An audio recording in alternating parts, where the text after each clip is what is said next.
അസ്സലാമു അലൈക്കും. ഇതിനുണ്ടാക്കാൻ പറ്റിയ അടിപൊളി വിഭവമായിട്ടാണ് കേട്ടോ ഇന്ന് വന്നേക്കുന്നത്. അപ്പോൾ നമുക്ക് എങ്ങനെ ഉണ്ടാക്കുന്നതെന്ന് നോക്കാം. ഒരു 8 മുട്ടയും കുറച്ച് ഏലക്കയും ആവശ്യത്തിന് പഞ്ചസാരയും ഒരു നുള്ളുപ്പും ഒരു 1/4 ടീസ്പൂൺ സോഡാപ്പൊടിയും കൂടി നന്നായിട്ട് മിക്സിയിലിട്ട് മിക്സ് ചെയ്ത് വെക്കാം.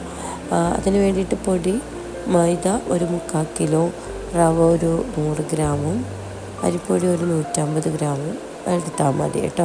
എന്നിട്ട് ഈ മിക്സ് ചെയ്ത എഗ്ഗിൻ്റെ മിക്സ് ഇട്ടിട്ട് വേണം ഇത് കുഴച്ചെടുക്കാൻ. വേറെ വെള്ളമൊന്നും ചേർക്കരുത്.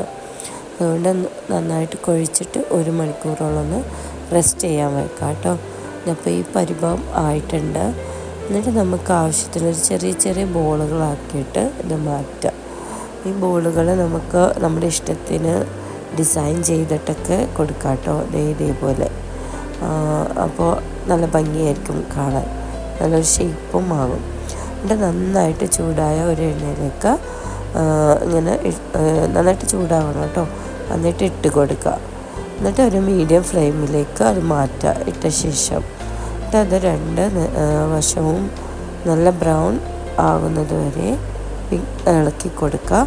എന്നിട്ട് അത് കോരിയെടുക്കുക കേട്ടോ. വളരെ എളുപ്പമാണ് ഇത് ആർക്കും തെറ്റിയൊന്നും അങ്ങനെ പോകുന്നില്ല. ഞാൻ എല്ലാ രീതിയിലും ഇത് ഉണ്ടാക്കാറുണ്ട് കേട്ടോ. പിള്ളേർക്ക് ഭയങ്കര ഇഷ്ടമാണിത്. ഒരു മധുരമുള്ള ഒരു കേക്കാണല്ലോ. അപ്പോൾ എല്ലാവരും ഉണ്ടാക്കി നോക്കുക, ഫീഡ്ബാക്ക് അറിയിക്കുക. വളരെ ടേസ്റ്റിയാണ്. എന്തായാലും ചെയ്ത് നോക്കാം കേട്ടോ. അഭിപ്രായങ്ങൾ അറിയാം. ചാനലിൽ നിന്ന് സബ്സ്ക്രൈബൊക്കെ ചെയ്യാം കേട്ടോ.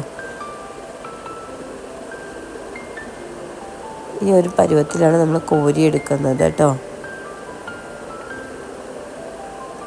അടുത്തതും അതുപോലെ പൊരിച്ചെടുത്തതാണിത്. അത് നമ്മുടെ വെട്ട് കേക്ക് റെഡി ആയിട്ടുണ്ട്.